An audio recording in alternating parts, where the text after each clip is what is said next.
Today's going to be a little bit of a different show for the next 2 to 3 minutes, and we're going to talk about student loans.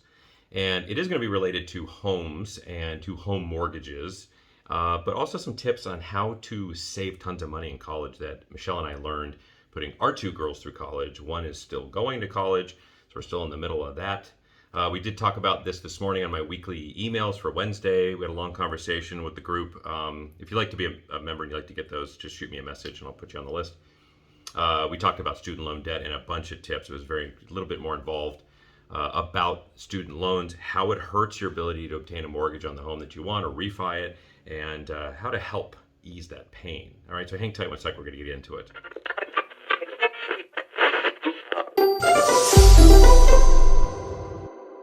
Thanks for coming into the Real Estate Minute Show. I'll try to make it as quick as possible. People go, you look at college, you want to do right by your kids, or you did right by yourself in trying to get a degree, advanced education, hopefully in a degree that you can get a job and learn in, not something like, and don't take offense, not something like German philosophy that really there's only a teaching opportunity for you in the future. And it's very cool stuff, but hoping that you're going towards something that will lead to a passionate career for yourself.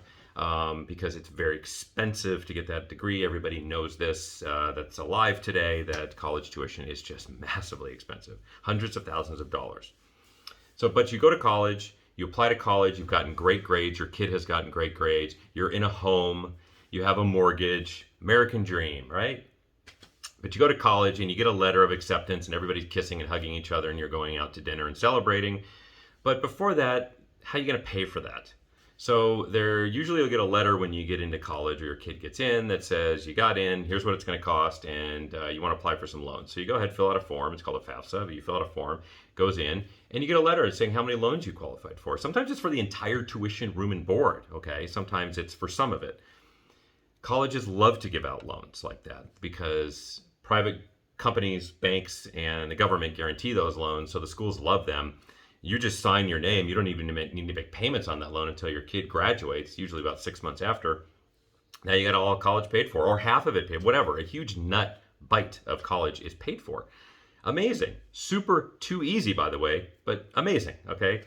What happens next? You go and let's say your kid's in college, they've graduated, they're in a job, hopefully they're doing well and happy with it, and they came out with couple $100,000 of college debt.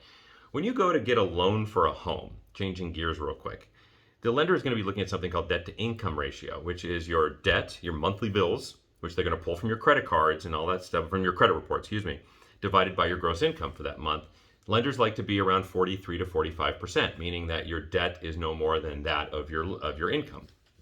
Okay, if you go above that, you run into problems and can get denied. If you're below that, super, good job. So what happens is if you're going through life and you have no student loans, it's easier for you to qualify because your debt is obviously cheaper and you don't need to make as much money to qualify for the loan you want.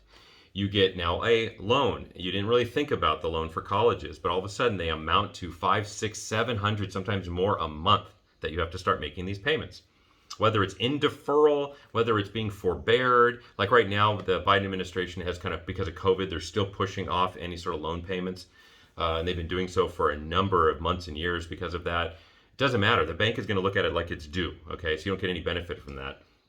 That just brought your debt to income ratio incredibly high. In some cases, we've had clients that have qualified 43%, 40% debt to income ratio, which again is below that 43, 45 threshold that lenders like to be at.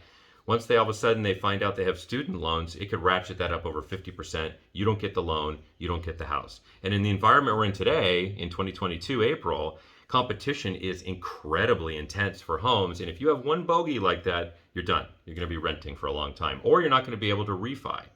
So before you take out a student loan, think about that, okay? We get into my emails some tips on how to avoid some of the gigantic loans from college. We get into that email. I don't want this show to go on too long, so I'm just going to quickly breeze through a few things we learned as we went through. First, there are tons of great schools out there. Maybe they're not Harvard, Oxford, Yale, okay? But they're amazing schools that will deliver great product for your kids that have automatic scholarships based on GPA or SAT or ACT scores. Okay, like I mentioned in the email, our kids qualified for some of that because they had a certain grade, certain ACT score, and you get large loans. One is paying for $14,000 a year in tuition reduction. That's Katie. Alex was $9,000 a year in tuition reduction. Major, serious money, okay?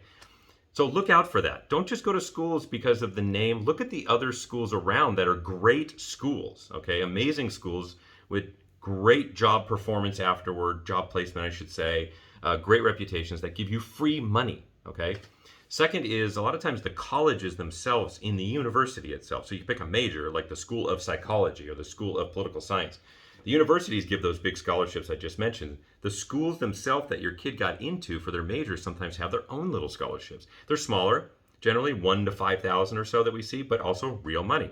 A third one is there's a lot of other scholarships that exist for if your kid is unique or special circumstances or hardships, challenges, or part of a diverse community, diversity stories, things like that, that also provide you additional scholarships. A lot of times they come from private nonprofits and things like that as well. Big money, great stuff. There's also grants, which are a little bit more rare, that have to do with a real specific, unique thing. Like your child is in a specific diversity class and they have this unique talent. It's sometimes they're awarded things like that in grants. The last one, which I think is really interesting, not that much money, but you see it a lot in colleges now, is they're offering some money credit to your tuition if your kid works on campus. Like they work in the administration office, they work in the physical education facilities, things like that. They put in some sweat equity into it, which is great. Two things. One is gives you $1,000, $2,000 reduction in your tuition. It's usually not more than that. I saw $2,500 once. But it also has your kids got some skin in the game, right? So they're working on campus to kind of pay for their own tuition, and it's not just a free ride overall. So it's kind of a double banger.